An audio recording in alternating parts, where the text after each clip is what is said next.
Hello everybody and welcome to Romancefull's Tarot. I'm about to begin here with a reading. Now this is a reading that is for the sign of Aries, and it is dedicated to the sign of Aries, and it is for the 16th of September 2020. That being said, this is a general reading, so it might not resonate with you. So please take whatever does resonate with you and just leave the rest of it aside. Now, if ever you do have any questions, you're searching for some answers into your life and your relationships, you're intrigued by some things, you would like to have some answers, please do contact me at romancefulltarot@gmail.com so I can help you out to find those answers, and I'll send you the different type of readings that I can offer you so we can go and find those answers so we can relieve that burden of yours. So that being said, if you have not yet subscribed to the channel, please do click the little subscribe button right here into the bottom of the corner, and I do thank you so very much for your support. So with no further ado, we're going to begin this reading. This reading here is all about challenges in love and what to do about them. So I have here for the sign of Aries 4 different challenges that are affecting you right now. There are many viewers, which is why there are 4 of them. Maybe you're going to relate to all 4. Maybe it'll be just 3. Maybe it'll be 1 or 2. You're going to see as I reveal them. That being said, I'm going to give you the challenge and I'm going to give you what to do about it. So with no further ado, we're going to begin. So I'm going to reveal the very first card, which is It's Just Not For You, with a fortune cookie. So this is just a clear knowing that something is being denied to you. It's being rejection, and rejection is the universe's way of protecting you. So some relationships carry just an innate seed of failure in them, and that is obvious from the very beginning. But the red flags escape your observation, or you refuse to acknowledge them. So when a relationship is not meant to be, it's just not possible to make it be. Rejection is a sign that you're being protected by the divine. And if you are the one who must reject another, remember that you do so for both of your sakes. For every pot there is a lid, and this one may just not be your best fit. What do you do about it? Well, you can strategize. You can strategize about it. You can also, don't chase after what flees from you. Don't obsess over what eludes you, and don't obsess over what eludes you, and don't bang your head against the wall. There is nothing romantic about what is unavailable. No prize giving for torturing yourself, and nothing to be gained by refusing to see the red flags that have been waving since you began your pursuit. So now is just a time to walk away. There are other goals, other loves, other games, other successes that are waiting for you. The way out of obsessing is radical acceptance and surrender.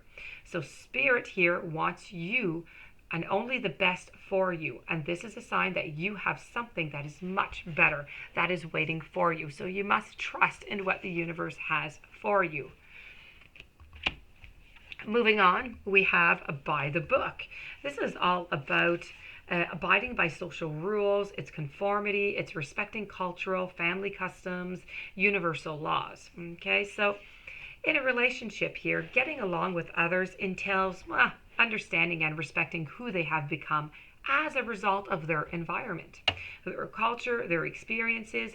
So you need to find the middle ground that allows the relationship to flourish while honoring the individuality of the other person.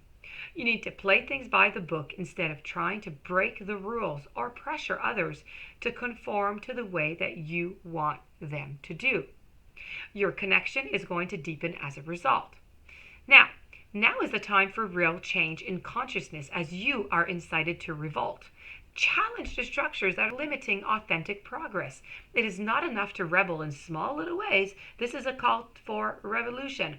Focus on what you really want to achieve, regardless of whether it feels so far outside the box that the established order may just reject it.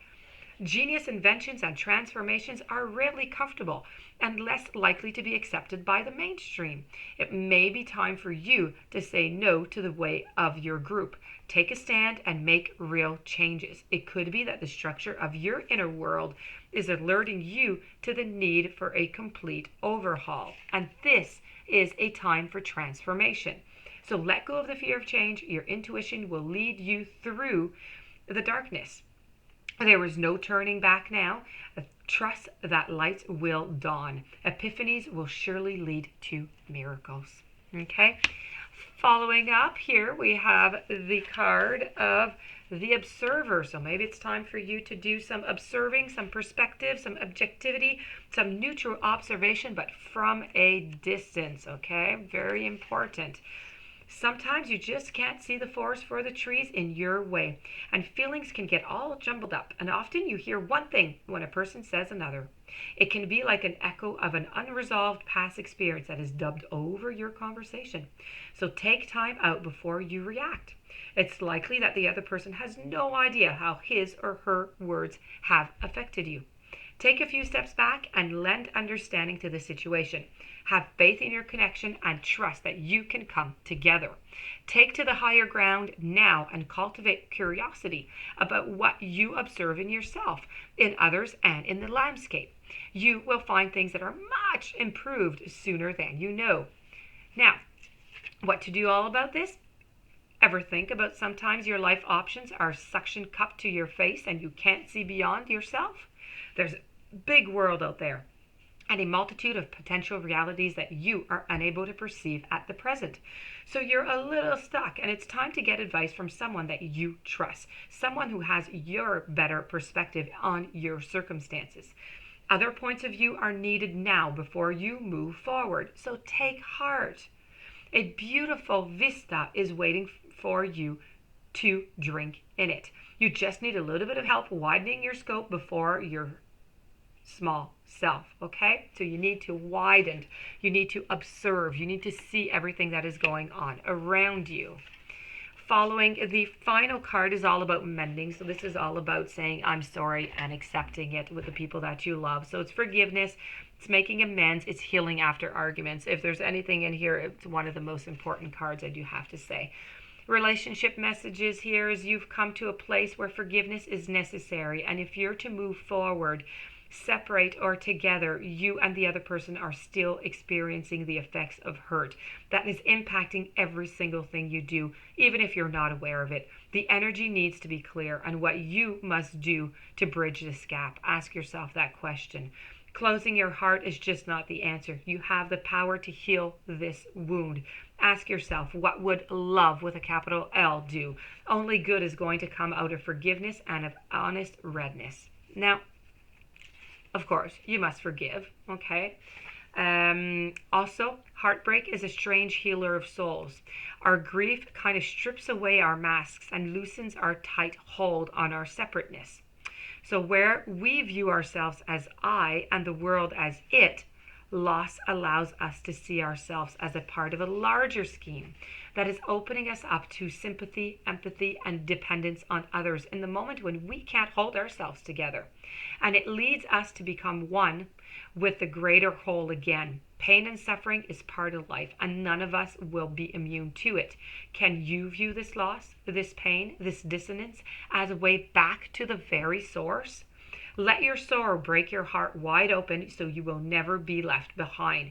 You are loved now more than ever by Spirit who does not want you to feel alone. So one day you will look back and you will know this truth. So this, my dear friend Aries, was your daily snapshot of the day. I do hope that you enjoyed it. I do hope that you are able to apply at least one of these cards with the challenges and the responses to them. If you do have any questions, you'd like to have a private reading, please contact me at romancefulltarot@gmail.com. Please don't forget to click the little subscribe button in the bottom corner of the screen and stay tuned for the following readings. I thank you for your presence and I'll be seeing you soon. Thank you for being there.